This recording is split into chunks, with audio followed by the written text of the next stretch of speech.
Olá, sejam bem-vindos a mais um podcast Ex-Import, podcast focado em lubrificação industrial. E hoje o nosso tema é lubrificação no setor alimentício. E nossos convidados de hoje são os feras nessa área de lubrificação, de aplicação. E eu tenho prazer em receber hoje aqui os consultores da Kluber, uma das maiores empresas aí de fornecimento de lubrificantes especiais. Nós estamos aqui com o Natanael e Felipe. Natanael, seja bem-vindo. Felipe, seja bem-vindo. Natanael, vamos lá, começar com você. Me fala um pouquinho aí da sua experiência nessa área, sua vivência, como que você começou, nessa área? Sim. Bom, primeiramente agradecer pela oportunidade, pelo convite, uma satisfação muito grande estar tendo esse momento aqui com vocês. Eu tenho 21 anos de Kluber. Hoje eu sou um consultor técnico focado no mercado de alimentos. E os outros 20 e tantos de carreira, sempre na área de manutenção, sempre na área de PCM, de confiabilidade. Então, seja um mundo aí de já 42 anos de atividades, voltada a equipamentos industriais, a manutenção em si. Bom, legal, Natanael. Essa experiência aí nesse mundo da lubrificação tem bastante a contribuir, hoje com as informações os nossos ouvintes aí, que tem muita dúvida nesse setor. E agora eu gostaria aí de conhecer um pouquinho do Felipe, um consultor aí também. Felipe, gostaria que você falasse um pouquinho da sua carreira e também falasse um pouquinho da Kluber, O que ela faz, por favor. Obrigado, Elcio. Primeiramente também, obrigado pelo convite. Sou o Felipe, sou consultor técnico também da Kluber, assim como o Natanael. Estou voltado aos segmentos de alimentos aqui pelo Brasil. E estou mais ou menos há 3 anos na Kluber. Antes também com essa rodagem tanto na área de lubrificação, confiabilidade, engenharia de confiabilidade e manutenção. A Kluber hoje, na verdade, ela é uma empresa alemã, fundada em 1929. Então, uma empresa já bem conceituada no mercado, voltada a lubrificantes especiais.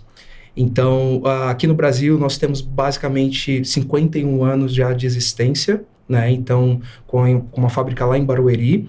Então, já é uma empresa bem consolidada aqui no Brasil também, em relação a lubrificantes especiais, lubrificantes alimentícios, enfim, todas essa série de aplicações especiais. Eu vou fazer um parênteses aqui, Eu visitei a fábrica de vocês e é espetacular, A limpeza, a organização. Sim. Lá é sensacional. Fui 2 vezes lá, Foi uns anos atrás e agora esse ano voltei lá, espetacular, Cuidado que tem na fabricação dos lubrificantes. E a gente tem muito orgulho disso, Elcio. A primeira visão do cliente quando pensa numa fábrica de lubrificantes é o quê? Puxa, talvez lá esteja cheio de graxa, Graxa escorrendo pelo chão, e muito pelo contrário. Todo mundo que vai na nossa fábrica, quando a primeira impressão é essa, puxa, mas não tem óleo nem graxa no chão, é tudo limpinho, tudo padronizado. É justamente essa questão da qualidade, como a gente trabalha com lubrificante de alta performance, qualquer desvio pode se influenciar na questão da aplicação do cliente final. Então, isso é bacana. Legal. Bom, vamos lá. Vamos começar com o nosso assunto aqui, que é bem amplo, Lubrificação para o setor de alimentos, E aí eu gostaria já de começar aqui com o Natanael, Vamos pegar um pouquinho dessa experiência aí e falar um pouquinho sobre certificações, auditorias, Quais são as certificações que tem? Não é simples fornecer um lubrificante de grau alimentício, correto? Então tem que ter vários cuidados. Eu gostaria que você comentasse um pouquinho, dessas certificações, auditorias, como que funciona.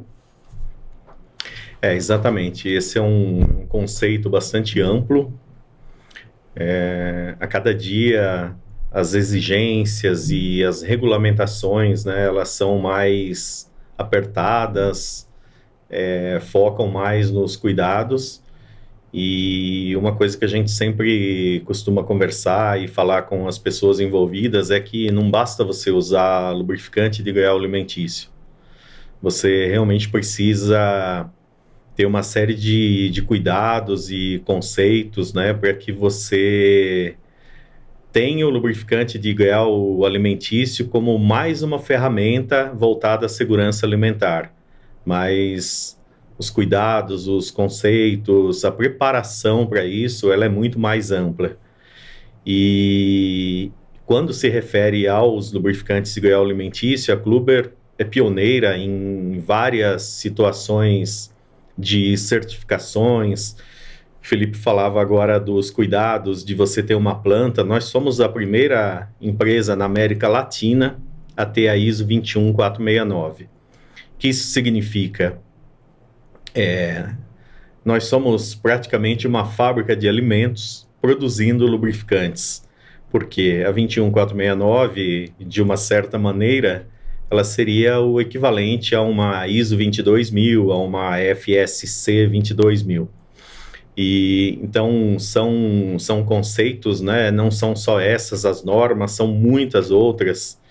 Então a gente passa desde os regulamentos, os requerimentos mais básicos do FDA, para depois atender as particularidades da NSF.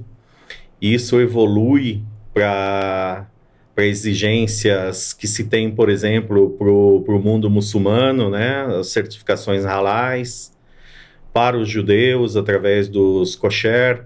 Isso é muito importante, né, Nathanael? Eu ouço bastante sobre esse assunto, né? Se você puder explicar um pouquinho para a gente como que funciona isso. Eu sei que você visita bastante os frigoríficos aí, né? E tem uns que precisa. Então, por favor, se puder me explicar um pouquinho para o nosso público aí. Sim, com certeza. Hoje, a Kluber Brasil, ela tem contratos com os maiores fabricantes de alimentos aqui presentes, né, presentes no nosso país. Então, nós podemos citar BRF, Marfrig, Minerva, nós temos Nestlé, nós temos cervejarias como Heineken, parcerias com Ambev, tem uma atuação bem ampla nesse mercado. Grupos, né? Grandes, os maiores do Brasil, né? Legal. E muitos deles têm como ênfase, né, como destino maior a exportação. Então, cada mercado lá fora tem um tipo de exigência, e quando a gente fala do mercado árabe, né, no mercado muçulmano, então se tem exigências em particular, onde, por exemplo, as auditorias que são feitas na Kluber fazem uma série de coletas de amostras em pontos muito diversificados, e, claro, inclusive dos lubrificantes, e com isso fazem exame de DNA. Então, ali se certifica que não se tem moléculas, presença de alguma maneira de gorduras animais, especialmente suína. Então, os requisitos de fabricação para se atender um mercado como esse são muito amplos, se requer cuidados assim muito intensos, né, muito aprofundados. E nesse aspecto, a Kluber tem todas as normas possíveis e exigíveis, né, nesse tipo de situação. E, Wilson, eu complementando um pouco o que o Nathanael falou, é importante porque sempre quando tem um desenvolvimento de um novo produto, né, a primeira questão que nós pensamos, é claro, tem a especificação técnica ali da condição operacional do equipamento, mas sempre quando a gente traz para essa questão alimentícia, né, os requisitos como kosher, halal, ele sempre vem na frente. Então, a primeira coisa que a gente coloca, olha, tem que ter essas certificações, esses lubrificantes. E aí depois, é claro, que vem uma série de condições operacionais que ele precisa atender. Tem que atender a certa temperatura, tem que ter certa resistência à oxidação, mas essa questão de qualidade dentro do mundo de alimentos é muito importante, né? Sim. Ou seja, não é qualquer lubrificante que pode aplicar no setor alimentício, né? Não. Então tá, então isso nós vamos comentar bastante. Não é só porque a graxa é branca que a gente pode graxa aplicar. branca pode ser aplicada. E tem, a gente ouve bastante falar sobre o requisito, né, Moshimoa, né? Moshimoa. Explica um pouquinho o que seria isso aí. Bom, Moshimoa é um tema, é uma regulamentação muito recente, que tem uma tendência muito de Europa, muito menos nos Estados Unidos, mas é algo que aparentemente não tem volta. O que é isso? Quando a gente fala de regulamentos de segurança alimentar, de uma maneira muito resumida, nós estamos falando que existem limites para que você possa ter uma contaminação incidental em relação à quantidade de lubrificante que pode ter contato com o alimento. Então, existem particularidades, claro, mas a gente, em média, diz assim que o FDA cita que você pode contaminar o alimento com 10 ppm de lubrificante, e não são todos os lubrificantes, claro, né? Por tonelada de alimento produzido. Bom, essa é uma regra estabelecida já há muitos anos e é o básico naquela análise de controle de risco que se tem nos pontos dentro de uma indústria de alimentos, o famoso HACCP. Hoje, o MOSH/MOA é um cuidado adicional e muito mais rigoroso, muito mais criterioso que se tem, porque se avalia através de estrutura molecular, estruturas de carbono, né? Qual as condições de risco à saúde presentes no que nós chamamos MOSH, na verdade são os hidrocarbonetos saturados de óleos minerais. E MOA são os aromáticos. Cada um com um potencial de causar danos, né, risco à saúde humana ou animal, com diferentes intensidades. Então, o que se diz nos regulamentos é que MOA, por exemplo, tem o potencial cancerígeno. E MOA é algo que não é bom que esclareça isso, não está presente apenas nos lubrificantes. Nos lubrificantes é até uma maneira fácil de se controlar. Fácil, entre aspas, né? Mas você encontra esses aromáticos em tintas de impressão, em dióxido de carbono, uma série de situações presentes no dia a dia e que trazem a tal contaminação cruzada, né? Então, com isso, esse regulamento hoje, ele nos leva a uma seleção muito mais apurada de quais lubrificantes podem ser aplicados nessas condições. E já existem também laboratórios, por exemplo, na Alemanha, que são especialistas, têm a expertise de fazer análises extremamente detalhadas para se detectar a presença de MOSH, MOA e outros que são correlacionados, o que nós chamamos de POSH, por exemplo, que são os análogos de MOSH. Os análogos de MOSH, exatamente, derivados das embalagens plásticas de uma maneira genérica, né? Então, hoje, grandes empresas que exportam para a Europa, em especial alimentos infantis, elas já têm que se preocupar com isso. Então, houve um movimento muito grande aí que vem acontecendo em diversos segmentos da indústria alimentícia, no sentido de adequar a condição dos lubrificantes, que o Felipe falou, não é qualquer lubrificante que pode ser aplicado onde anteriormente você tem um NSF-H1, beleza, posso colocar ali. Hoje não mais, você tem um critério de seleção mais rigoroso em relação a isso. E é aquilo, né? Em dado momento, alguém na Europa, daqueles órgãos que fazem o controle disso, foi ao supermercado, pegou lá uma embalagem que estava à venda para o público comum, de fórmula infantil, leite em pó, papinhas, né? E analisou os riscos em relação a essa condição dos hidrocarbonetos saturados e dos aromáticos também. E detectaram que tinha essas substâncias presentes. Ou seja, começa aí a história e o controle hoje sobre isso é muito rigoroso. Bacana, né? Você vê que não é simples assim a lubrificação, a aplicação, né, dos lubrificantes no setor alimentício. E, lógico, né, falando aí nessa linha, quais seriam os tipos e as características que nós temos dos lubrificantes para aplicação no setor alimentício, Felipe? Basicamente, quando a gente pensa numa fábrica de alimentos, a gente pode deduzir que ela tem uma série de condições operacionais muito diferentes de uma que não é alimentícia. Eu vou colocar o principal ponto aqui, que eu acho que todo mundo vai concordar comigo, que é a questão de lavagem, né? As máquinas são muito mais lavadas, vamos dizer assim, né? Existe um procedimento de limpeza, em alguns casos, por turno. Sim. E a gente sabe que água com lubrificante, ou com retentor, ou com um sistema centralizado é complicado, né?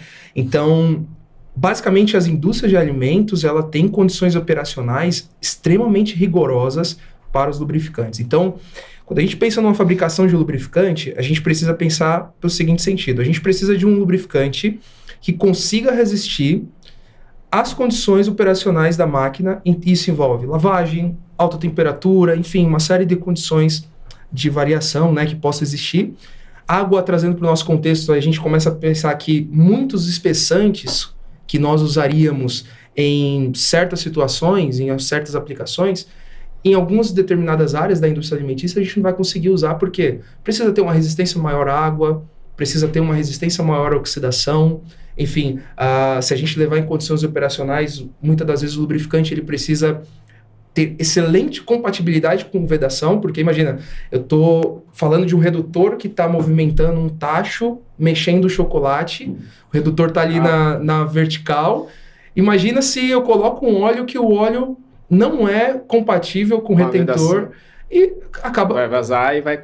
Exatamente. Imagina, Felipe, mas é um lubrificante alimentício. Natanael comentou que, por mais que seja o lubrificante alimentício H1, existe limites ao qual a gente pode ter contaminado o produto. Então, eu diria que resistência à água, boa estabilidade de oxidação, boa propriedade de proteção contra a corrosão, vedações seriam um excelente... compatibilidade com vedações seria excelente requisito para se fornecer um lubrificante alimentício. Boa estabilidade hidrolítica, né? Um lubrificante que consiga repelir a água. Então, a gente... será que as graxas de complexo de cálcio ou de sulfonato de cálcio são excelentes para essas condições? Eu diria que sim. Poliureia também, bentonita, enfim... são características de um lubrificante dessas áreas que a gente não encontra em outras áreas, e aí precisa se pensar, né? Eu não posso aplicar qualquer lubrificante nessas condições. É isso que eu ia perguntar, né? Eu posso colocar qualquer lubrificante? Não, né? Muito pelo contrário. Porque a gente tem casos, né? Lubrificantes alimentícios, ele tem características de performance ali muito boas.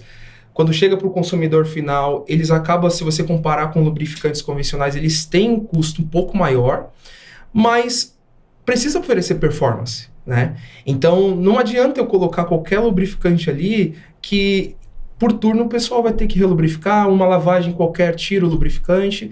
Enfim, quando a gente faz essa avaliação, Natanael até comentou sobre a avaliação HACCP, a gente pensa exatamente nesse ponto. Aqui é um ponto crítico, onde pode ser lavado. Poxa, compensa eu colocar talvez um lubrificante de melhor resistência aqui nesse Vocês acabam fazendo esse trabalho também de consultoria, né, para os clientes, para poder auxiliar qual que seria a melhor aplicação, né? Sem dúvida. Acho que o pessoal que está aí nos assistindo, né, nos ouvindo, acho que é importante usar esse conhecimento de vocês e tá chamando aí para fazer esse trabalho junto, né? Não aplicar qualquer lubrificante ali, porque senão vai complicar, né?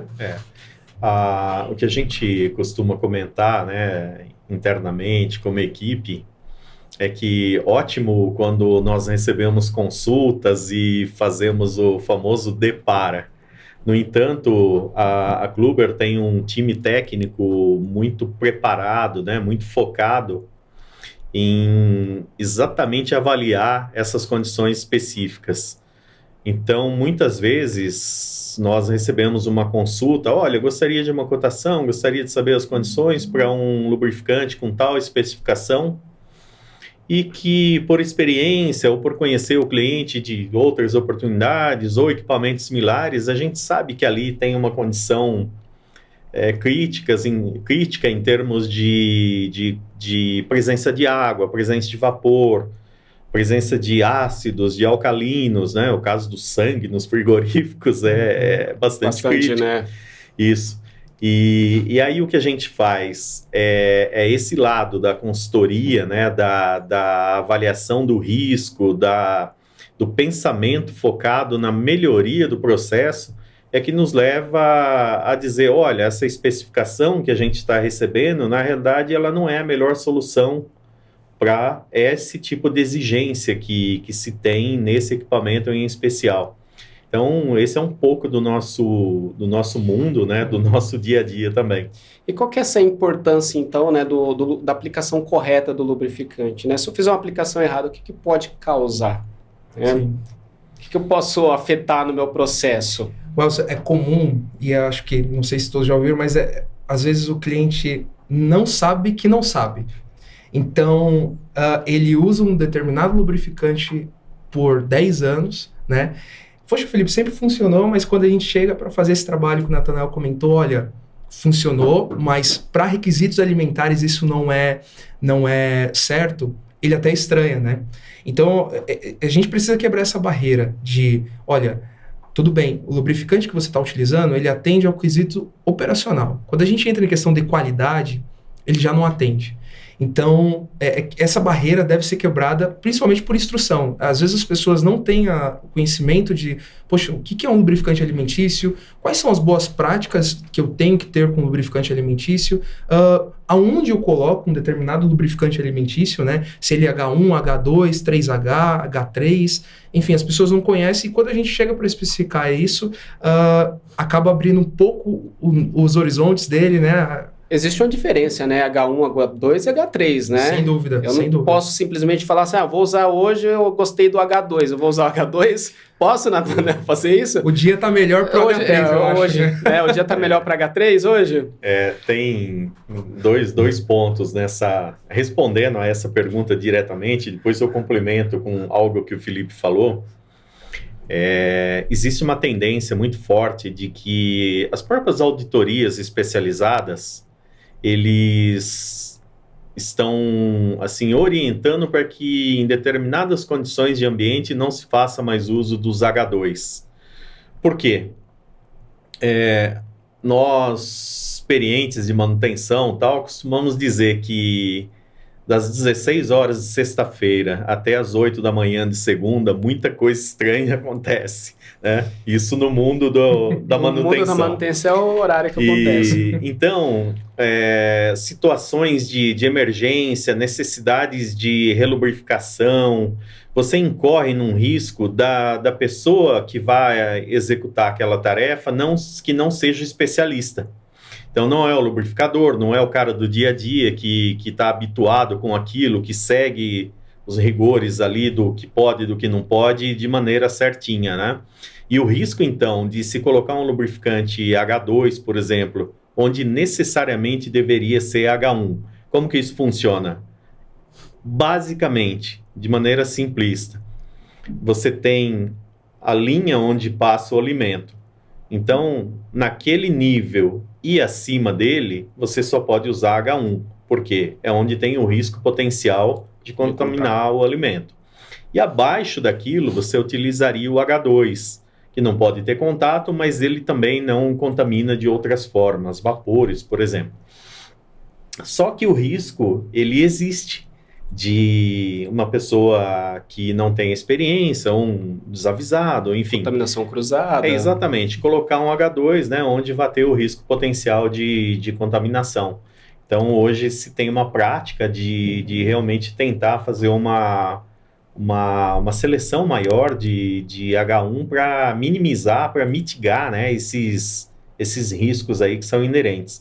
O ponto que o Felipe comentou, a Abraman, a Associação Brasileira de Manutenção, periodicamente ela divulga estatísticas, números assim extremamente interessantes e das últimas vezes eles fazem isso em conjunto com a Associação de Fabricantes de Rolamentos também, e dos últimos dados divulgados, eles citam que acima de 50% de todas as quebras na indústria brasileira são decorrentes de falhas de lubrificação.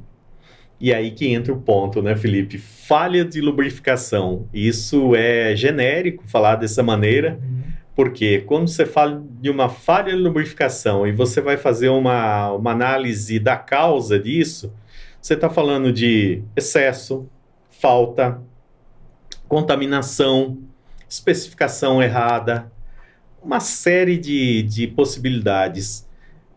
Então, realmente, esse é um mundo assim, que requer, né, uma certa especialização, e isso é uma tendência, mas um ponto que fica baseado nessa estatística, efetivamente, mais da metade de todas as quebras que se tem são decorrentes de falha de lubrificação.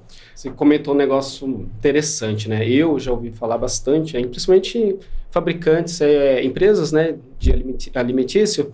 O cara fala assim, não, mas aqui eu não preciso usar um grau alimentício aqui, um lubrificante grau alimentício. Por quê? Porque está abaixo aqui da minha linha de produtos, né? Eu posso usar qualquer lubrificante. E você comentou aí, deixou, né, isso bem claro, que não é assim também a aplicação. Existe um risco ainda, né, e precisa ser analisado.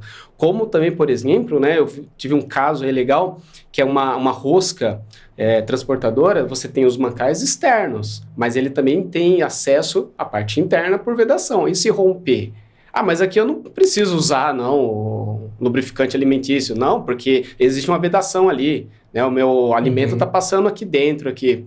E aí, já viram bastante casos assim? Bastante. Muito. Eu costumo falar, as pessoas... veio muito forte há uns 5, 10 anos atrás esse termo de confiabilidade, né, Welson? Poxa, então ainda bem que nas indústrias a gente encontra engenheiro de confiabilidade, enfim, técnicos, equipes de confiabilidade, e a gente esquece que a confiabilidade saiu da qualidade. É uma matéria da qualidade. E o grande foco da confiabilidade é mitigar riscos. Então... por que dentro da área produtiva eu preciso ter um lubrificante H2? Um apenas se eu tenho 5H1. Eu tenho apenas um lubrificante H2 e dentro da área eu tenho 5H1. Será que esse H2, se entrar ali 1 ppm, uma graminha de graxa ou 1 ml de óleo, vai contaminar todos os outros? Então, quando a gente olha para a questão da confiabilidade, mitigar riscos, é isso.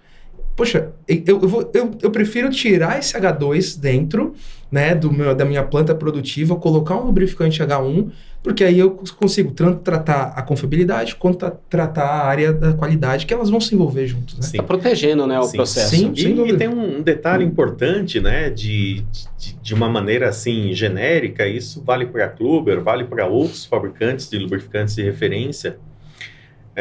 Hoje, os valores, né, os custos e os preços desses lubrificantes de grau alimentício com certificação H1, eles não são assim tão diferentes. E outro ponto também que muitos nos perguntam, mas é de grau alimentício? Já ouvi dizer que tem algumas matérias-primas que não são as mesmas dos convencionais e com isso se perde desempenho. Absolutamente. A tecnologia hoje, ela está muito à frente, né? E é o contrário. Algumas vezes nós indicamos lubrificantes de grau alimentício onde efetivamente não é necessário. Isso não implica em aumento de custos também. Por quê? Nós temos graxas... Exato, que tem um desempenho tão alto que vai trazer a melhor relação custo-benefício. Então são novos tempos, né? São situações diferentes, mas é aquilo, o tempo todo pensando em desempenho. É bacana o que o Felipe comentou, né? Que essa área de confiabilidade hoje está ajudando bastante, né? Com a questão de qualidade na aplicação, a proteção, porque antigamente lubrificante era lubrificante, né? Exatamente. Aplicava-se qualquer um e, né? Ponto. Isso é bacana ver essa mudança, né? Que também é uma transformação cultural, né? Uma mudança de cultura, que isso vai acontecendo ao longo dos tempos, né? E vem acontecendo com essa área da confiabilidade, muito bacana, né? E essa parte de regulamentações, né? Elas podem influenciar de que forma aí nessas aplicações? Não, influencia bastante, Wells, porque basicamente as empresas precisam atender regulamentações para comercializar seus produtos, né? Então, e essas regulamentações fazem uma série de exigências, não só da qualidade do produto do cliente, mas também, olha, você tem que ter uma boa prática de produção, né, que a gente chama de GMP, né, que as empresas seguem, e essas regulamentações, muitas das vezes, auditam, e um dos principais pontos que eles auditam é a sala de lubrificação ali do cliente. Então, deixa eu ver como está a sua sala de lubrificação. As pessoas, não sei se todos sabem, mas lubrificantes alimentícios, não pode ser armazenado junto com lubrificantes não alimentícios. Né? Então, assim, eu não posso colocar na mesma prateleira, no mesmo pallet ali. Usar o mesmo galão hermético, a mesma bomba para a graxa da área externa com a área interna do cliente. Não, muito pelo contrário. E se não normalizado isso, as empresas, inclusive, sofrem penalidades, né? Então, isso é bem sério, né? Sim, isso tem que ser claramente segregado, né? Cuidado para que haja essa separação. E, Felipe, a gente tem visto isso nas grandes empresas aí, nas empresas que passam por auditoria, Welson. Os auditores não indo apenas na sala de lubrificação e checando requisitos ali de qualidade, documentação e tal. Pessoal indo hoje no almoxarifado, lá no recebimento desses produtos, para ver o tipo de organização e segregação que há. Nós tivemos um caso muito recente de um grupo aí de óleo de soja que tomou uma não conformidade porque recebeu o lubrificante de grau alimentício e esse lubrificante estava ao lado lá de um tambor de ácido sulfúrico, clorídrico, qualquer coisa que eu valha. Bom, isso não pode, né? Mas no almoxarifado, isso é uma prática extremamente comum. Exato. Ali na área de suprimentos, químicos. Químico né? é químico, né? E então, veja, são cuidados que tá muito mais no detalhe hoje em dia, né? E tem que ter investimento para isso, porque se você toma uma não conformidade numa auditoria dessa, qual que é o custo disso? Qual que é o prejuízo disso? Exato. É muito maior. Além das regulamentações, é muito comum a gente ver cliente final dos nossos clientes auditando. Então, vamos supor que uma planta fabrica, vamos usar de exemplo, pão para uma determinada marca. Essa marca audita o produtor, o fabricante, e ele também exige uma série de regulamentações, além do que está explícito na norma ou alguma coisa desse tipo. Então, Isso. assim... É comum acontecer, né? Exato. Tanto vocês são auditados, como nós da Eximport também somos auditados, né? Imagino. Então, você vê. Então, assim, isso é mais comum hoje, né, acontecer e tem que tomar cuidado, né? Sim. Mas vamos lá, e como que a gente pode lidar aí com essa questão também da contaminação do ambiente, a temperatura, a contaminação cruzada? A gente sabe que não pode ter esse contato próximo, né? Uhum. E como que a gente pode lidar aí com isso, né? Vocês têm aí visitado bastante indústria nesse setor, né? Ajudado bastante os clientes, orientando eles de como armazenar, de como cuidar as aplicações. Como que vocês estão lidando com essa questão do ambiente crítico Perfeito. do setor de alimentos, né? Uhum. Olha, armazenamento não é só um ponto crítico para a indústria de alimentos, mas também para toda a indústria quando a gente fala de lubrificação. Porque ali é o coração da fábrica. Se a gente não cuidar da parte do nosso armazenamento, eu posso usar o lubrificante Kluber com melhor performance. Se ele está contaminado ali com outro lubrificante ou com excesso de partícula já na parte de armazenamento, eu vou perder toda a qualidade do... Olha, me dói quando eu vejo um tambor no almoxarifado, no local aberto, cheio de água. Exatamente. Pó, partículas. Exatamente. Então, assim, armazenamento já é crítico. Então, eu preciso entender, e a gente tenta passar isso para os nossos clientes, né? Aquela questão, eles às vezes não sabem que não sabem. Então, acho que existe muita questão cultural da gente educar, treinar, né? Colocar a importância, olha, você está usando um lubrificante Kluber aqui de alta performance, e você precisa armazenar ele de uma maneira correta. Será que essa sala, às vezes a gente encontra sala de lubrificação ali com temperatura altíssimas, né? Ou às vezes não, às vezes do lado ali onde o caminhão passa, a sala aberta, o lubrificador, infelizmente, manuseando ali uma graxa de alta performance do lado da rua, então pó, enfim, vai tudo para dentro. E a gente comenta exatamente sobre isso. Quando a gente entra para a questão de alimentos, é ainda mais crítico, porque se eu tiver 1 grama de contaminação de uma graxa atóxica, 1 grama de graxa tóxica num balde atóxico, ele vai contaminar todo o meu produto. Então, a gente sempre deixa isso muito, muito claro. Olha, não importa se você está usando Kluber ou outra marca, mas se você deixar contaminar esse lubrificante atóxico com o não tóxico, ele vai deixar de ser atóxico. Então, é muito crítico essa questão. E a gente sempre tenta passar, olha, requer investimento, uma sala de lubrificação não se faz apenas com um ver e agir ali, precisa de investimento, o lubrificador precisa de ferramentas exatas para manusear a graxa correto, manusear o óleo, enfim. É um desafio hoje na indústria, tá? Eu venho acompanhando esse desafio bem perto, né? Bem de perto. E eu sei que vocês também vêm acompanhando. E realmente, né? É cultura, né? A pessoa realmente ela não tem um conhecimento e precisa ter esse conhecimento para melhorar o processo, né? Não é tão simples assim. E quando a gente fala para o setor de alimentos, os cuidados são totalmente outros, né? Sim. E me diz aí, né, quais seriam os cases de sucesso que vocês têm de aplicações, né? O que vocês já pegaram aí? Olha, aqui realmente teve que mudar o lubrificante, fazer essa aplicação, melhorou, ou a mudança foi só simplesmente porque tinha que ser alimentício e não, né, naquela aplicação. Fala um pouquinho desses cases aí. Eu quero ver um exemplo muito recente que está muito aí na pauta das matérias, né? O processo de fabricação do etanol de milho. O etanol de milho está em expansão no Brasil, né? Tem muitos investimentos, muitas empresas crescendo, inaugurando fábricas novas, algumas individuais, outras híbridas, junto com as usinas de açúcar, aproveitando toda a infraestrutura existente. Mas um detalhe, o bagaço do milho, chamado DDGS, ele é um produto é uma proteína, né? Um produto de valor agregado alto naquele segmento, e é um produto que ele se torna ração animal. Então, no passado, ali não se tinha nada de especial em termos de lubrificação.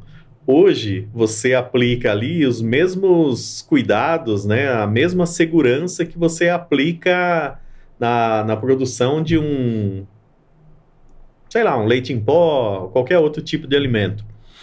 E algo que tenha contato com carne, por exemplo, né, e alimentos normais. O que isso significa? Significa uma evolução nesse conceito, né? E o que se amarra a isso também? Segurança alimentar e desempenho.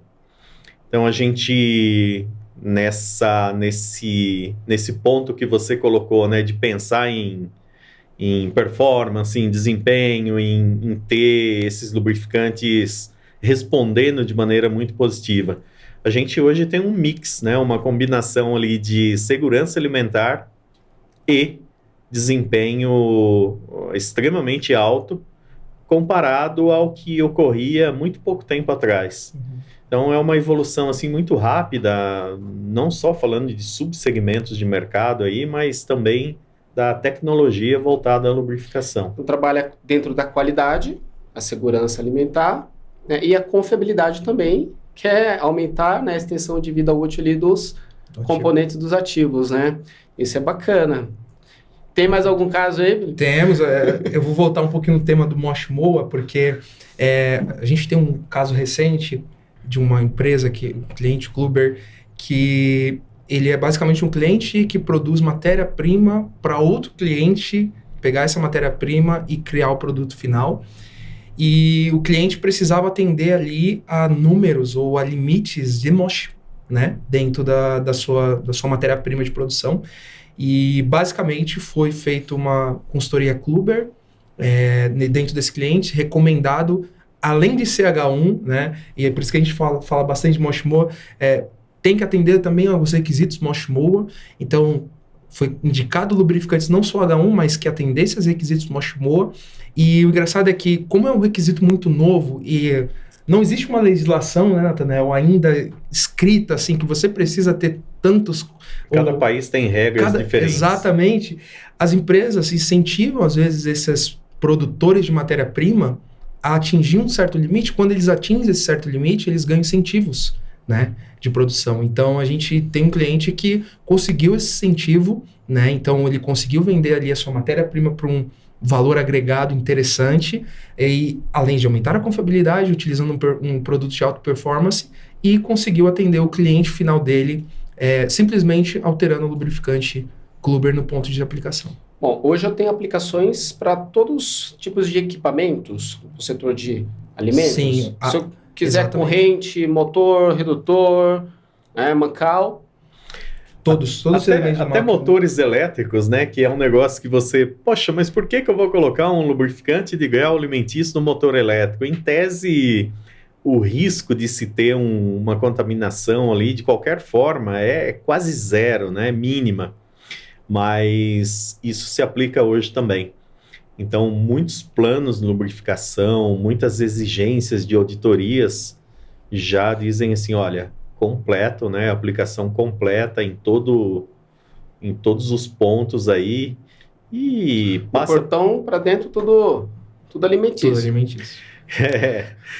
Tem casos curiosos, né, de situações assim que a gente se depara e claro que são exceções e depois se faz a devida correção, óbvio, né? A gente também não quer que o cliente rasgue nota de 100, como a gente costuma dizer, né? Mas sim, nós tivemos um grupo que começou forte um processo aí de controle e segurança alimentar e eles queriam lubrificantes com requisitos de segurança alimentar para lubrificar os portões da empresa. Bom, errado não está, né? Porque se coloca lá um lubrificante que não é grau alimentício junto com, né, que é, na sala de lubrificação, existe o erro humano ali, pode acontecer. Então, existe uma possibilidade de erro. Então, errado não é. Esse é um bom engenheiro de confiabilidade, está mitigando o risco, né? E esse é um processo, né? A gente conta aqui um caso, assim, curioso, né? Uma exceção, claro. Mas é um processo, porque você começa a perceber o quanto todos os setores envolvidos, né, confiabilidade, qualidade, material compliance, quanto esse pessoal está preocupado com esse tipo de situação e é uma coisa que está acontecendo muito rápido, então isso leva realmente a... Quando eu comecei a trabalhar na Kluber, uma particularidade, lá vão 21 anos e pouco, né? A gente ia ao mercado e eu comentava de uma maneira assim muito, muito amigável com as pessoas da família, olha, vamos optar por esse fabricante de biscoitos aqui, porque esse aqui ainda não está fazendo consideração, né, as questões de segurança alimentar. E aí as crianças me perguntavam, por costume depois, pai, esse aqui... Pode. Adota os requisitos e tal, né? Então, assim, o que é isso? É uma evolução, né? Hoje a gente vê as empresas muito, muito preocupadas e já trabalhando, assim, num conceito muito certinho em relação a isso. Sim. Muito legal, bacana, né? Nós estamos chegando aqui ao nosso final do nosso podcast. E aí eu gostaria de agradecer, né, ao time Kluber, Natanael, Felipe, pela participação, essa aula aqui que vocês deram aqui. E lógico, né, lembrando aí o pessoal do setor de alimentos, né, tiver algum problema na área de lubrificação aí com aplicação, chama aí o pessoal, o time da Kluber, para eles poderem orientar vocês, né? Vocês viram que não tem, não é simples assim não, né? Qualquer lubrificante sai aplicando e, bom, tem que tomar cuidado. E para isso, né, que tem aí os consultores especialistas para poder ajudar no processo, né? Perfeito, Elson. Nós, assim, queremos agradecer muito, muito felizes com a preocupação, né, que vocês da Ex-Import tiveram com esse tipo de tema, porque realmente é alguma coisa, assim, totalmente no centro das discussões hoje, nesse mundo, né, da manutenção, dos cuidados.